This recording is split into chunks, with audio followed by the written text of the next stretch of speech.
Hello, welcome to MasterDime. Today I would like to go over the tools and settings, web forms. You can create forms on the fly and paste it anywhere in your website. You can also add more custom fields as needed. The way this works is that you can simply click on Add a Form. Once you click on Add a Form, it'll ask you for your form title. For example, the form title can be Contact Us, and you can use the same name for the short name as well.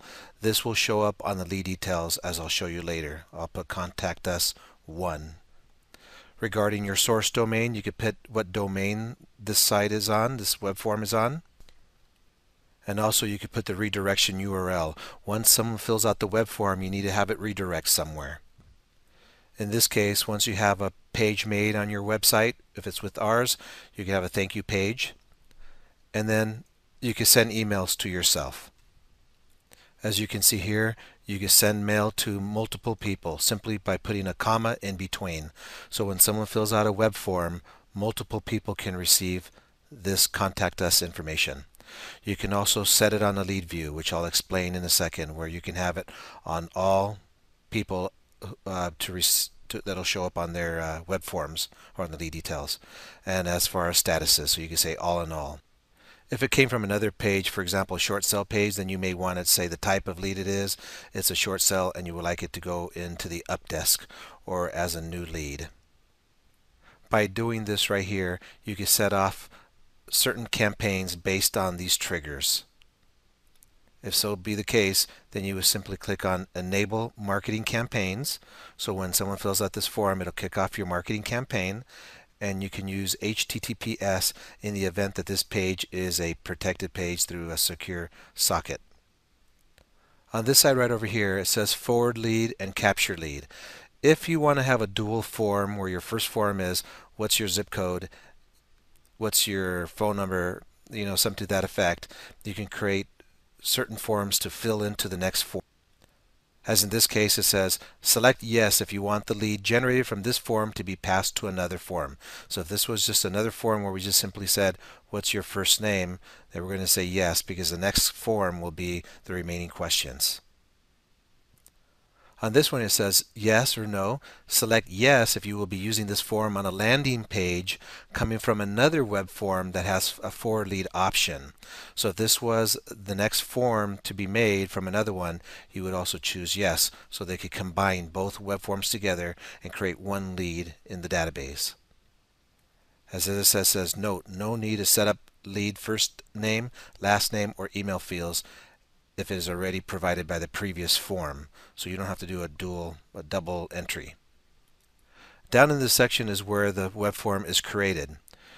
You can create forms such as the first name, last name, email address. You can ask questions using comments like custom field number 1. You can ask questions like, what is your home worth? And you can make it a currency field using the field type. And by the way, over here are required fields. So if you want to require a certain field, you would choose one of these as an option. You might have a question like custom field 2. What is the best time to call? Well, you may want to have given them an option. It's like a select box. So you could use a select box. You can also do a date field, a yes or no, check boxes, or radio buttons. In this case, we could do a select box. In this section right here, you could type in, it says length values, the values in the select box, morning, afternoon, and evening.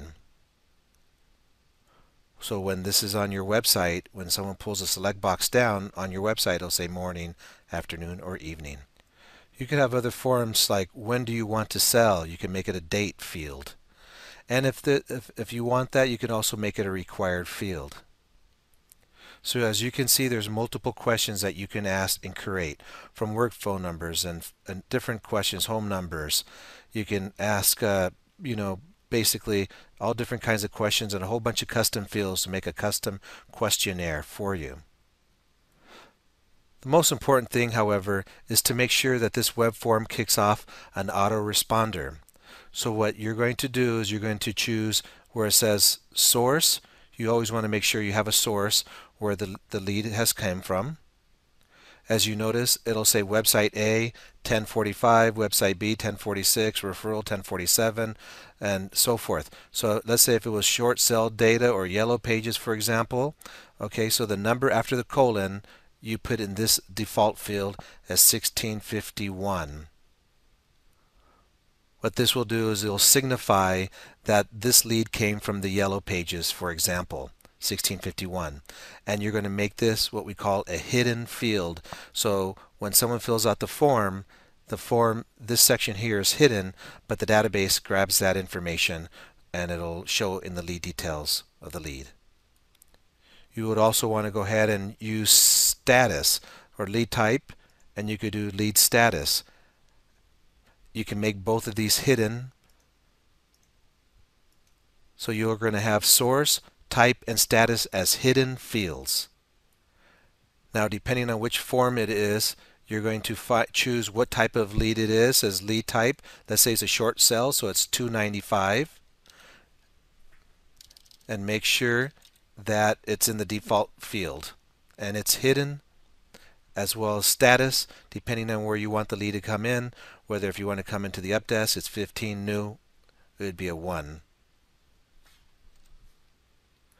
So when creating a web form, the most important aspects is of course asking your questions, but making sure you use a source, a lead type, and a lead status. By doing this, you're going to be able to kick off campaigns and have good quality information in the database in order to make that right decision and to send out information such as marketing materials and emails. Once you're done creating your web form, you can hit save and generate the form. And here's the data. As it says, you need to cut and paste the code shown and insert it into your website. You need to add CSS to blend with your website design. So you would grab this content, and sometimes you could simply just grab it, copy and paste it into your website, and when someone fills out the web form, it'll automatically go into the CRM. If in the case that you have a website with MasterDime Will to Design, then this web form will then just be a mail mergeable feature in the CRM itself, which will be shown later under the tools and settings and managing of the website. If you'd like to see how the form will look similarly, you would just simply go to edit this form. On the very bottom, click on preview. This box will pull up first name, last name, email, what is your home worth, which was a currency, morning, afternoon, evening, when do you want to sell, it'll be a date time stamp here, work number, home number, and as you can see it says invalid fields, but these are hidden fields that will not be seen on your website. Again, these are very important to kick off marketing campaigns. If you want to see all the web forms that have been created, simply go into Tools and Settings and go to View All Web Forms. You will see all the web forms from questionnaires, home information, contact us, pre-qualification questions that could be made. If you do have a website with Will to Design, you would go to your Tools and Settings section, manage your website, choose the website that you have with us, for example, and when you go to add new content, you would add new content. And in this section here, you would put the web form, simply select the web form, let's say in this case contact us, and it says insert this code web form inside your content to display. By adding web form into this content area, when you publish this content using the publish key, if you want to learn more about adding content, simply go to the video help section, which was found in this section right here, in the video help section. But by putting web form in the content area, it'll merge in the contact us form that was just created. This concludes the web forms, view all web forms, and adding a form.